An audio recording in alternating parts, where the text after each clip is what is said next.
Hi dear audience, hope you would be fine. In this short video we would be discussing the concept of post-colonialism and post-colonial literature and its major themes as well. First we would be working with the definition of the word post-colonialism. But before going to the formal definition of post-colonialism, we should have to look at what is the colonialism. Colonialism is basically the desire to colonize the people across the world. It has been the human desire. It's not the new one, though it is sad that it's a Britishers' concept. It was the Britishers' desire to, and as they have conquered the whole world, therefore colonialism has started from the Britishers, and similarly the concept of colonialism has ended from that as well. But if we generally see that different nations have been conquering the other one since the century, so we see that colonialism is as old as is the history of the man. In the history of the human, the powerful have been capturing and making subject to the less powered and the less privileged people. So similarly, those who have been the subject to slavery and oppression, they have been having a tendency and the reaction against their colonizers as well. So in the general extension, we can say that colonialism and the post-colonialism both are as old as is the history of the man. As always, the colonized subjects have been creating a reaction, a resistance against their colonizers. But as we see that the situation or the phenomena of colonization and colonialism has been its great manifestation during the Victorian period, and it's sad that Britishers have conquered the whole world during the Queen Victoria era. Therefore, the reaction against the colonized subjects, against the colonizers, has been at the great value in the 20th and in the 20th and the 21st century as well. So, therefore, this term the term great got much prominence during the 20th and the 21st century. So the word post-colonialism refers broadly to the ways in which race, ethnicity, culture and human identity itself has been represented in the modern era after many colonized countries gained their independence. If we talk about a general understanding of these terms, as in the most of the countries got formal independence, and there have been the war as well in the 20th and the 21st century. Therefore, these terms got much prominence in the during and after the World War One and Two. However, some critics use the term to refer all the culture and cultural products influenced by imperialism. Imperialism is something else. Imperialism is capturing the mind of the people through different cultural productions. For example, now we are independent. Now even in the modern time we have got our independence, but still somewhere we are the subject of imperialism. Means Western, white, scientific and advanced tendencies through the science and technology still are capturing the mind of the less developed areas, and even those who are the post colonies. For example, as Pakistan is the post colony of the Britishers, still we are facing the subjugation through imperialism from the moment of colonization until the 21st century. There are the theories who still conceive that in spite we are not the formal physical subject of the Western artifacts of colonization, but still we are the imperial subjects. Therefore, post-colonial literature seeks to describe the interaction between the European nations. This is the central argument of the post-colonial literature, that they look at the interaction of the European nation with the people they have colonized, how they have been treating them in that period. But the middle of the 20th century, the vast majority of the world was under the control of the European countries, and as its peak in the late 19th century, according to the Norton's Anthology of English Literature, the British Empire consisted of more than a quarter of all the territory on the surface of the earth. Means Britishers have conquered the whole world, and 1 in 4 people was a subject of Queen Victoria. Means out of 4 people, everyone was the subject to this colonization. So during the 20th century, countries such as India, Jamaica, Nigeria, Senegal, Sri Lanka, Canada, Australia won their independence from the European colonizers, and usually the literature and the art produced in these countries after independence period became the subject of postcolonial studies.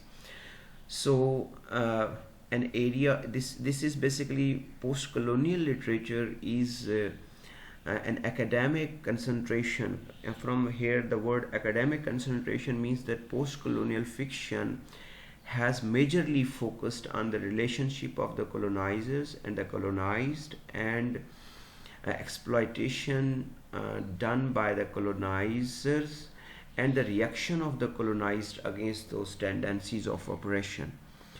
And this academic concentration was initially started in the British universities as well. This field gained prominence in 1970s with the publication of Edward Said's book on Orientalism and his critique on the Western representation of the Eastern culture. It's very interesting that it was supposed to be that we should have to be talking against the oppression of the colonized, but interestingly, as Western world was more advanced in the academic excellence, therefore they started representing our culture. Means the Eastern world, who has been the colonizer, they have started the studies of our Eastern culture. Definitely they misrepresented it as well, and they started it according to their own relevance as well. So Orientalism is a seminal text of the post-colonial studies, and that has spanned a host of the theories and the subject, means colonial subject. However, as the currency of the term post-colonial gained much wider use with the passage of time, it has been extended. Means initially the term was associated with the culture and the relationship of the colonizer and colonized, but later on with the expansion of this field, it has included many theories, many other things as well. For example, culture, language, and misrepresentation and reactions and hybridity, all these have been the subject to the post-colonial studies. Still, some critics consider that as United States has been the colony of the Great Britain, therefore America itself is considered as the colony, and as America got its independence in 1776, therefore they said that the Americans post-coloniality comes after the independence. But as United States has been colonizer to other countries, therefore we take it not as a post-colonial but as an extension of the United Kingdom in the form of United States. Even America right now, even in the present context, has subjugated to many countries like Afghanistan, Iraq, Syria, and Egypt. All these he is having some interventions into the sovereignty of these countries as well.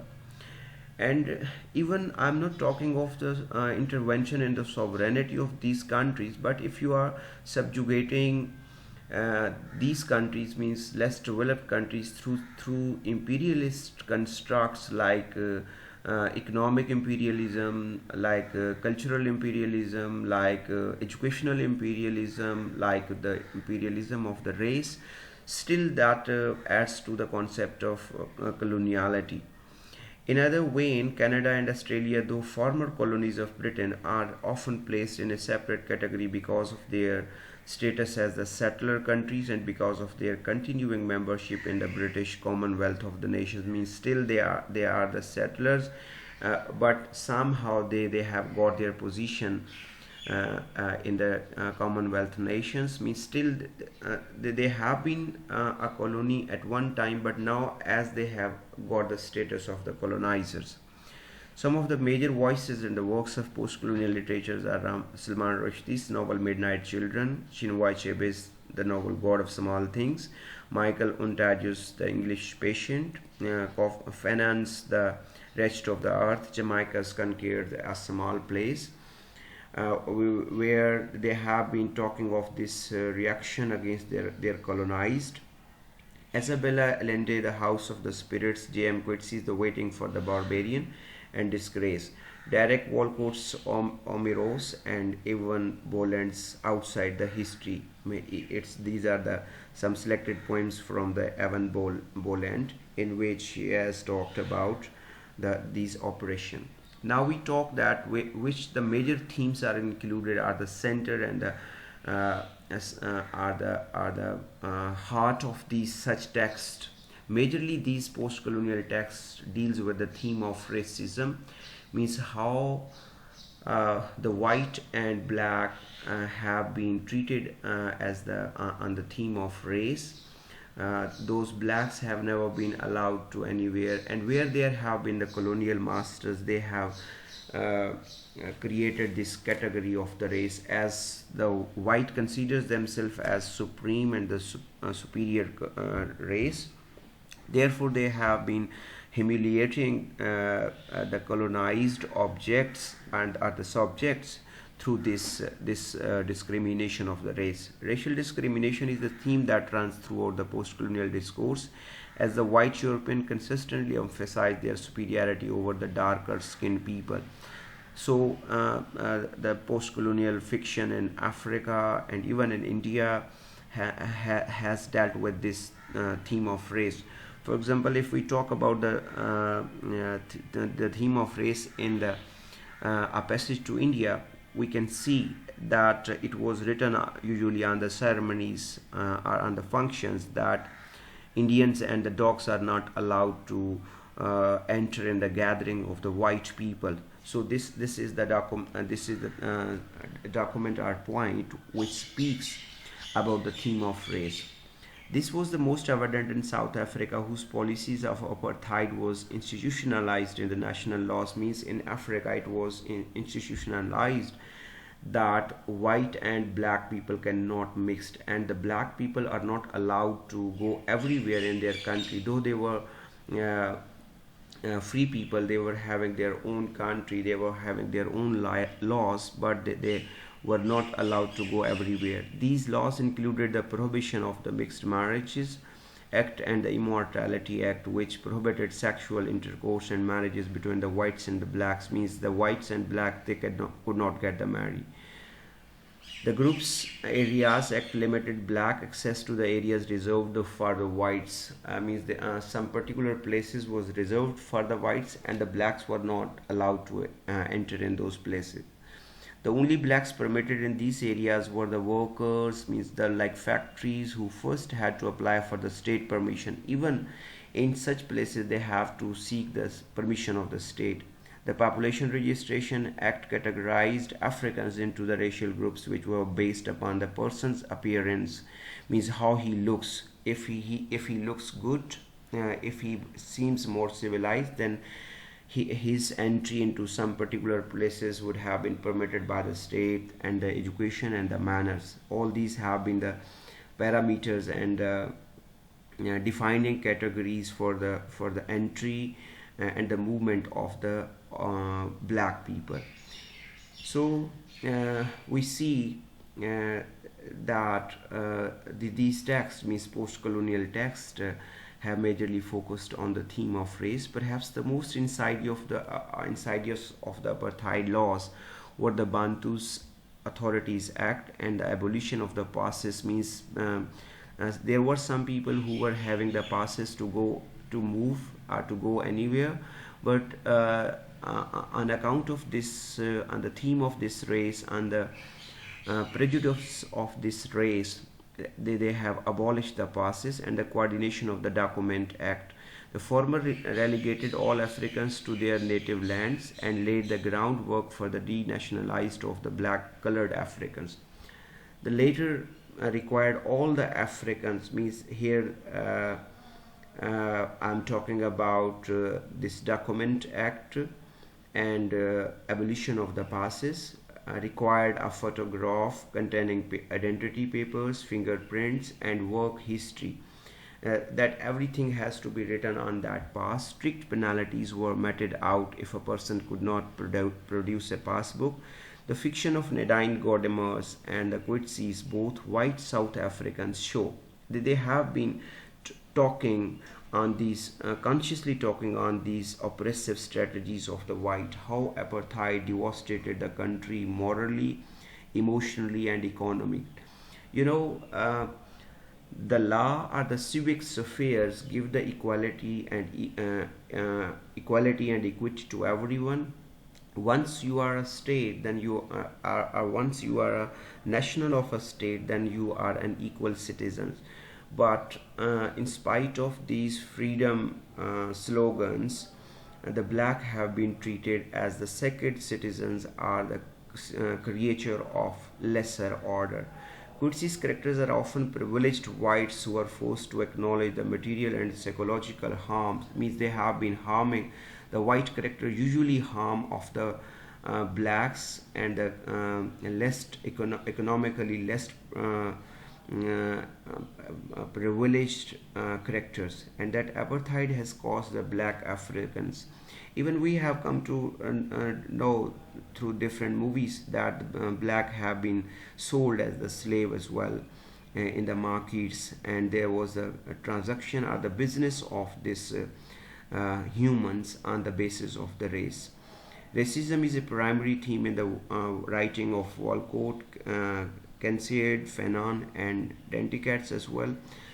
So similarly, if we see the fiction from India, the Pakistan as well, we see such discriminations has been practiced on the name of race as well. The second major theme which that post-colonial fiction takes into account is that of the language. As English has been the language of the masters, English has been the language of the white colonizers. Therefore, consciously or intentionally, the white colonizers did not permitted the colonized people or the dark people or the less developed people to excel in this language. And as a reaction, the post-colonial writers has consciously been using their local themes or indigenous themes into the English language, as they consider that it's not the though it is the language of our colonizer and the masters, but still we can raise our voice in this language, as language is not the property of any particular nation or the language or the country. In occupied countries, colonizers often control their subjects through imposing their language upon them and forbidding them to speak their own. Educational systems enforce these imposed restrictions, as in India, we see that even in present time we see that our educational system is more practicing the theory of the Lord Macaulay, as Lord Macaulay has made the English language as a compulsory language. And you know, the compulsory English was made as the compulsory language, and it somehow creates a sense of mastership, that this is the language of our masters. So post-colonial writer addresses the issue of language in various ways. Some, like Danticat and Walcott, mix the language, means they mix the English language, but by the other way, consciously they distorted the language of their masters.